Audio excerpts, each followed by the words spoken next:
Station.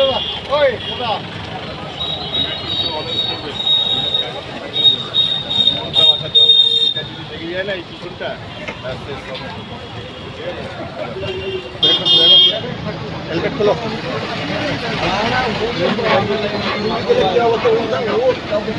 বলছি তুমি বাড়ি থেকে হেলমেট নিয়ে আসোনি কেন? ইমার্জেন্সিতে ছিল। হেলমেটটা কে দিল? স্যাররা দিল, কি বললো? বললো যে হেলমেট নিয়ে চলো। এবার কি হেলমেট ব্যবহার করবে? হ্যাঁ, ব্যবহার করবো। কি নাম তোমার? শ্যামল মির্জা, বাড়ি কোথায়? বামনি।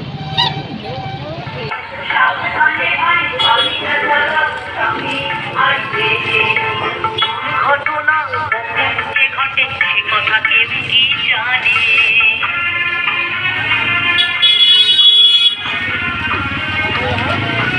সামনে